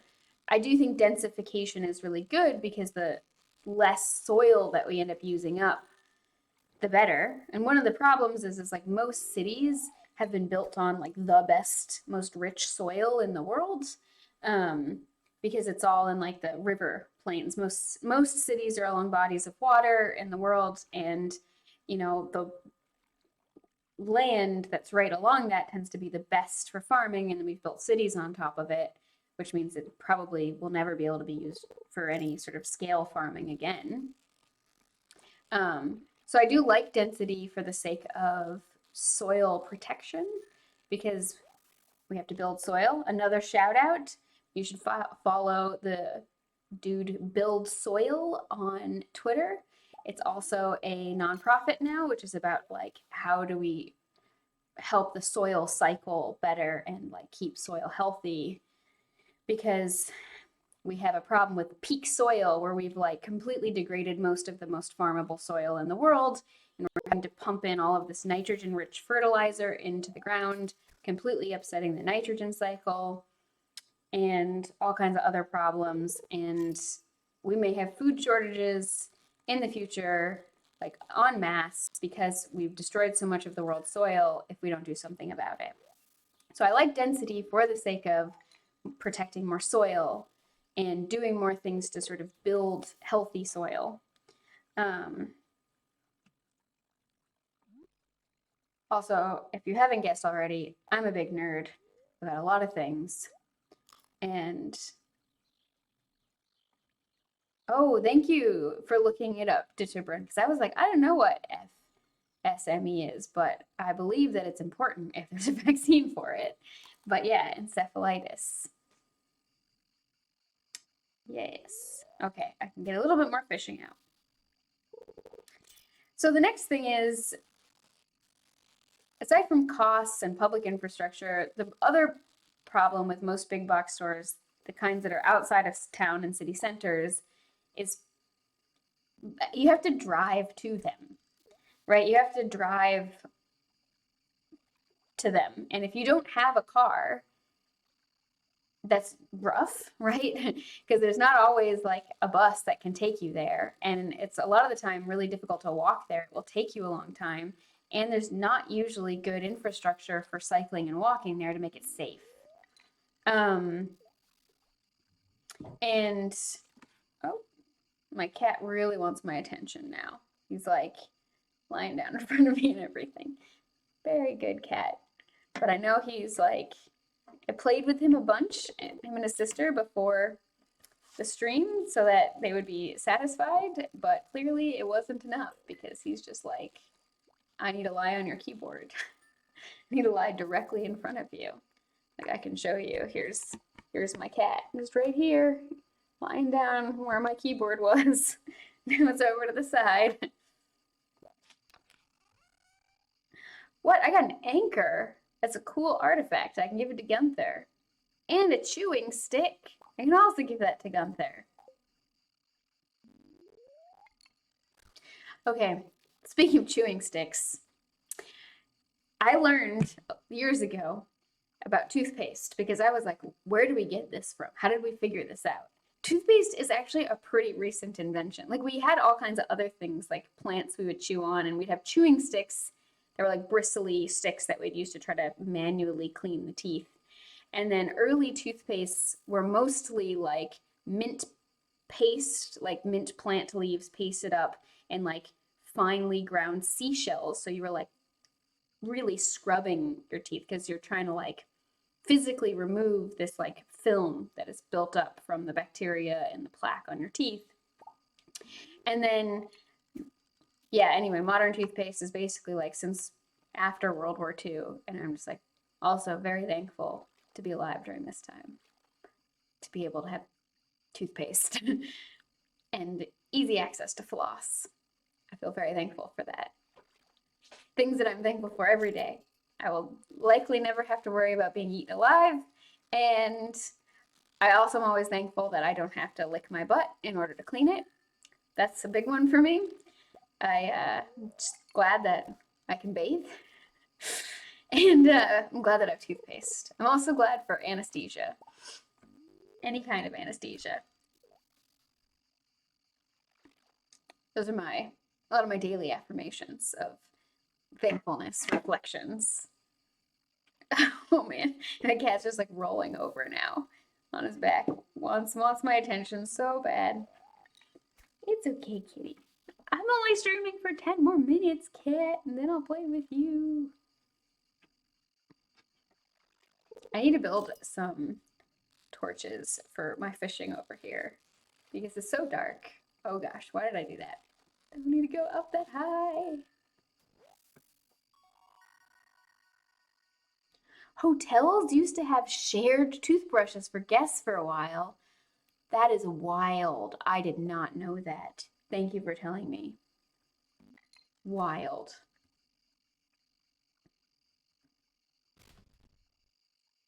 Gotta dig in the trash before going home.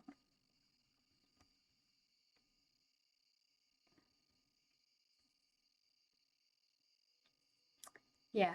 So this whole costs is just one of the reasons why I don't like big box stores. I know I talked about that for like 2 hours today, and in future streams I'll talk about probably like 5 or 6 more reasons in depth.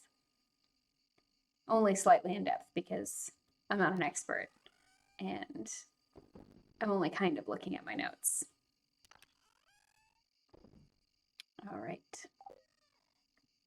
I have 2 things to give to Gunther tomorrow. So I'll do one more day, I think, because a day is about 15 minutes, so I'll be a little over time.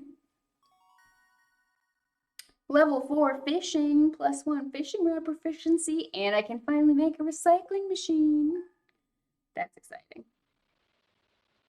Oh, and it's raining today. Nice. Okay, recycling machine. What do I need for you? I need an iron bar. I'm not even close to that yet. And I can't make the bee house because I need maple syrup. I don't have I have tappers, but I can't make copper bars yet. Man, oh man. Aradin, you said that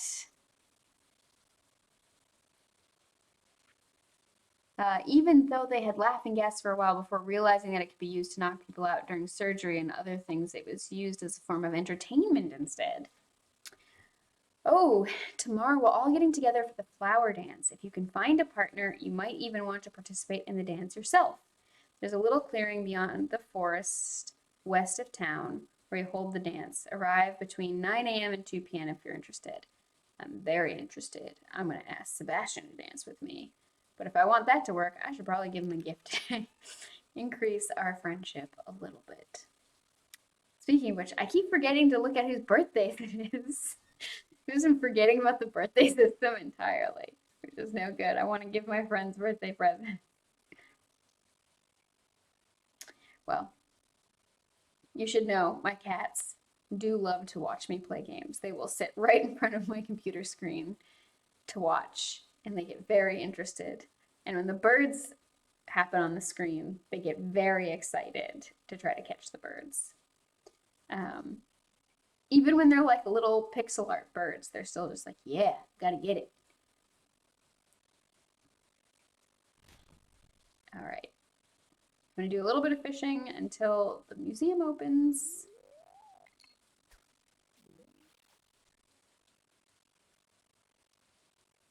Winter 10. Oh, he's your sweetie. Thank you.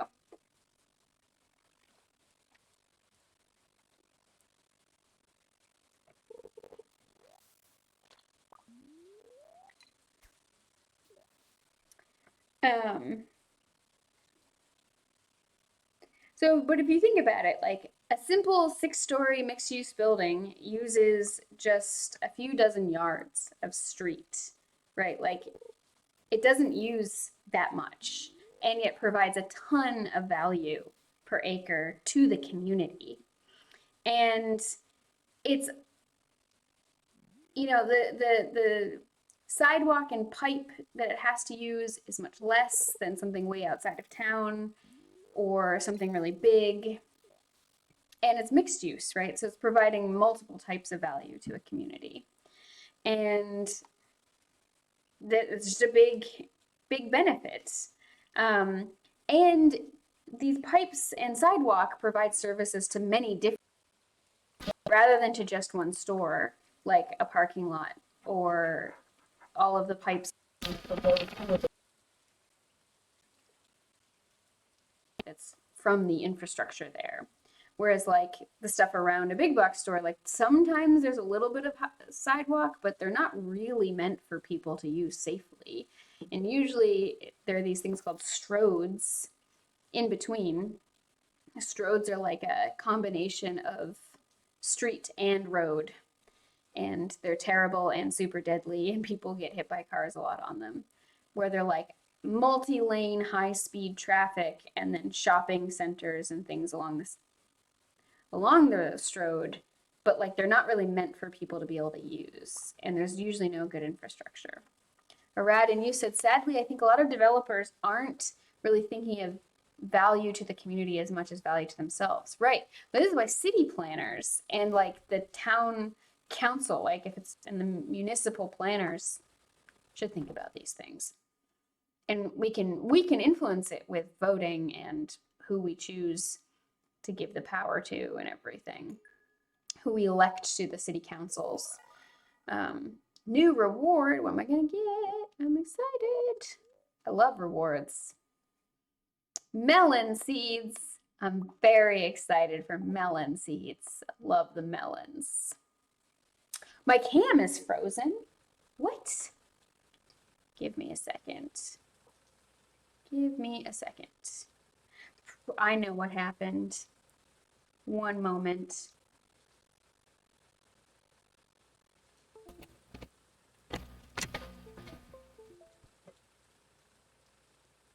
Is this gonna work?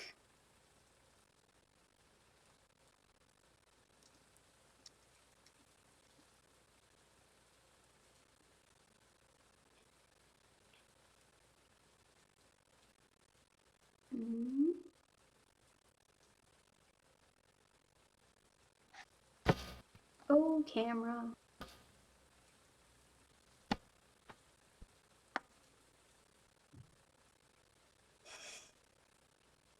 How do I fix this? No change. Can you all hear me okay?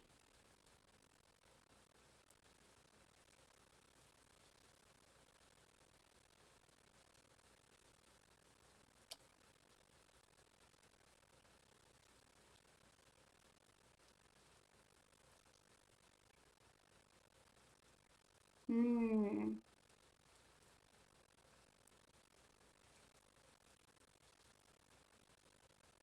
One second.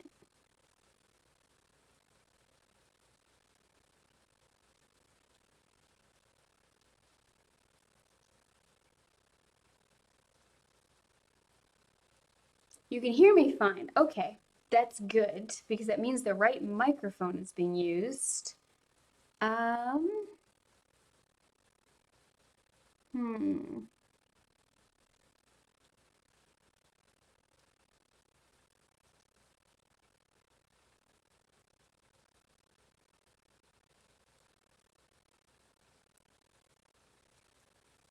There we go. It's back. Yes. Thank you all for telling me. I would never have noticed. Okay. Very good. Wonderful. Yeah, no, it works. I don't know what happened. I mean, I know what happened. My cat unplugged the camera. And luckily it just jiggled it a little bit. So it didn't destroy the microphone, but yeah. Anyway, thank you all for being here with me through the technical difficulties today. I don't know what's happening. This should prompt me. I should just. Oh, yes, Sebastian, here you are. I'm going to give you the frozen tear. Come here, yes. I really love this. How did you know? Because I'm your stalker. Haha. No, I'm kidding. Tomorrow is the worst festival of the year by a mile. Just wait and see how stupid I look during the flower dance. You're not going to look stupid. You're going to look adorable. Adorable. Yes. Okay, I was able to give him a gift. Perfect. For the flower dance tomorrow. All right, I want to do some fishing, more fishing. I think, oh, yes, there is a leak over here. It really, oh yeah, Aradin, thank you. Is it really streaming if you don't have any tech issues? I appreciate that. The perfectionist in me really just like feels like I won't be a real streamer if I don't have like a cool setup and like, I don't know. I don't know. I mean, I'm trying to do something unique with streaming, which is like streaming and talking about consent and just genuinely being a weirdo and nerding out for everybody. So I feel like it's good. It's all right. Linus likes the leak. This is a great gift. A warm rain is a pleasant way to get clean. I agree. I do have a cool setup. Thank you. All right, I was looking at what do I need for the community center to get the mines again. That's what I really want. I want the mines. Fish tank, boiler room, mine carts repaired. Or Chris, you say honestly a nice minimalist setup is good, keeps you focused. Barontor cool setup is a big investment. Yeah, I mean, I just basically my laptop was used when I got it, and yeah, it was already used when I got it, and it is like 6 years old now, so I'm putting it through its little paces. All right. So how do I get the mines? Does anyone remember? Kettlestick, are you still here? Do you know how to get the mines? I feel like you know. Fish tank, crafts room, pantry, boiler room. Yeah, computers are expensive. Yeah, and I also just don't like to, if the computer still works fine, I don't love to throw it away. Oh my goodness, just going into the mine. Last time I was here, I feel like there was no mines, but thank you. Just going into the mines. I'm very forgetful. But now I'm going to get a sword, I think, which is exciting because then I can go into the mines on different days. I was just peering down into the old mine shaft. It's been abandoned for decades. Still, there's probably good ore down there, but a dark place, undisturbed for so long. I'm afraid ore isn't the only thing you'll find. This is Marlin telling me this. Here, take this. You might need it. I got a sword. The rusty sword.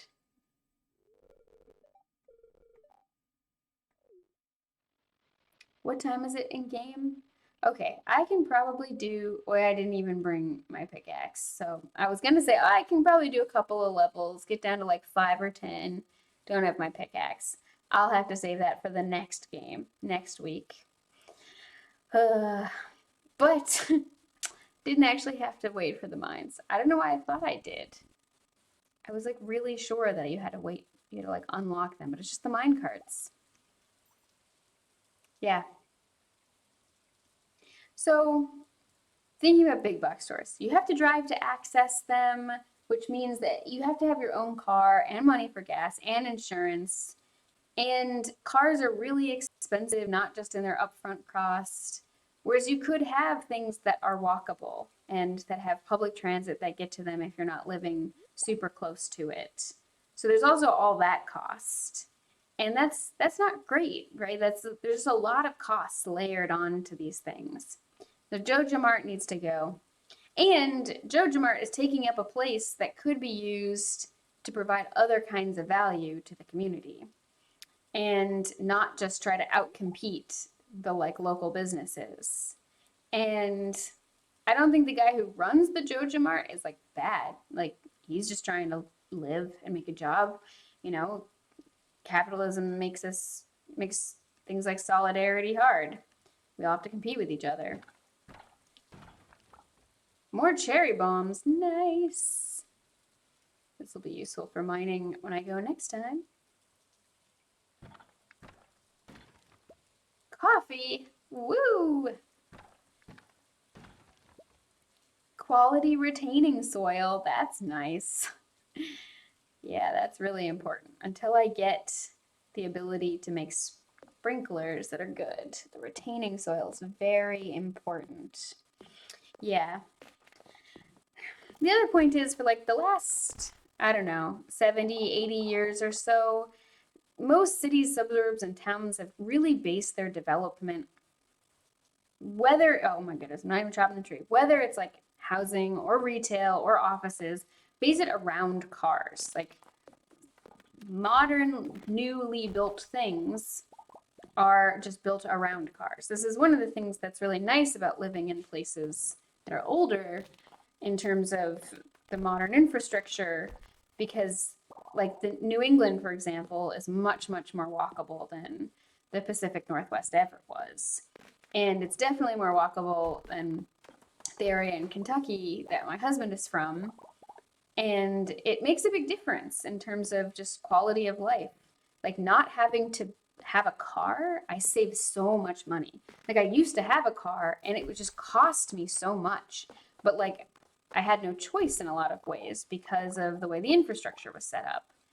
And there wasn't good public transit. There was no public transit where I grew up. And like I could get to an Amtrak because I grew up outside of Boston, and I could get to an Amtrak, but it was several towns over. And I could take the Amtrak to the local Boston subway system, but I needed a car to get to the Amtrak. And there had been like a park and ride system where you could like drive to this parking lot kind of outside of town, and then you could catch a bus that would bring you into Boston. But yeah, and it just really, it's a lot of costs. And it's there's also just all of the other infrastructure costs and all of the other costs in terms of like getting less passive exercise through. I'm all about passive exercise as well because I'm really lazy and all of that. So I like exercise like just being built into my life. So I live on like the fifth floor of my building and there's no elevator. So every time I go up and down, I get a really nice butt workout and it's great. And a good cardio workout. And I go up and down many times a day. Um, and then like walking to places to go to my grocery shopping and then having to carry the groceries home with me means that I buy fewer groceries, but it also means I go out more often. And so that's really nice. Oh my goodness.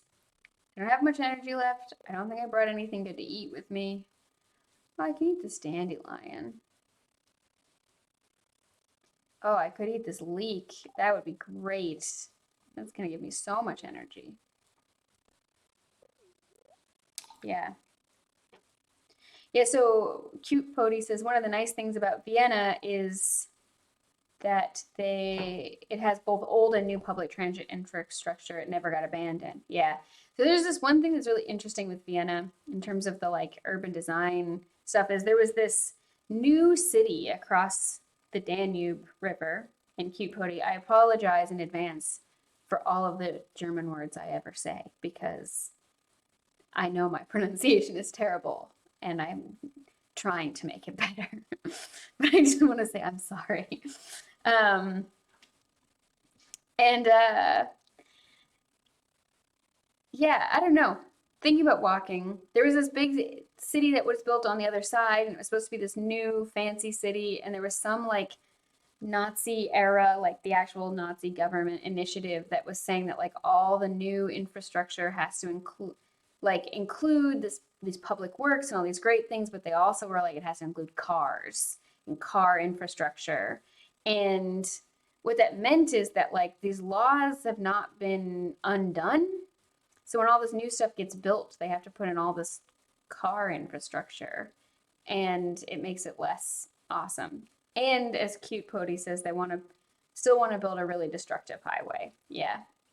And there's this one street that goes through Vienna right near, not too far from me, that is the only crossing east of the city across the river for like many, many, many miles. And so because there isn't other infrastructure for cars to move over the river, they all come into the city and it's the only road that doesn't go through the city center. And so they all have to come into the city a little bit and then go on this road, which makes that one area really like not nice and not nice to walk along. And yeah, and then Orcris, you say, I've been trying to walk more often again, helps the metabolism. Helps the metabolism. It's also just like I don't know if you can tell I'm standing today because I have a sit stand desk. It was like a big investment, saved up for a while to get one. And it's just helped because I've got uh, connective tissue disorder and all my joints are really loose and I have a lot of joint problems. It's really important for me to be very careful. Like if I sit kind of wrong, even for a few minutes during a day, I will just have the worst back pain. And because everything is a little loosey goosey and makes it so that things can get really out of place, cause me a lot of pain. It really is awful. Yeah, EDS. Um, and so it's having a sit stand desk has been really helpful because then can I'm not going to sit wrong and I'm not going to have all these problems and it's going to save me less money on buying like over the counter painkillers and all this other stuff. And it's really good. And then also I got just going out and walking all the time means that I'm also keeping everything better in alignment. I have like mild scoliosis that I've developed because of having EDS over time. And so it means all these problems. EDS is super annoying because it's like affects every part of your body. Um, yeah, I'm pretty lucky because I don't have it like super bad, but it's definitely not fun. Um, and if you think about this, this is also an infrastructure issue, right? If I live in a place where I basically can't go to walk anywhere unless I like go out for walks in an area that might not be very safe to walk in, where there's not good infrastructure for that and there's nothing to walk to, and I have to just sit and drive everywhere, and then I'm sitting all day while I work, and it's like that's going to cause all these other healthcare costs as well. This is a bigger issue beyond big box stores. But anyway, more for next time. So I'm going to stop for now. I have a meeting with somebody that I got to get ready for. It was really lovely to hang out with all of you today. I really, really enjoyed streaming. Thank you all for the good feedback on the tech issues. It was very helpful. I'll see if I can figure out why the sound was bad. We'll make it better next time. And I'll talk to you all next week. Bye.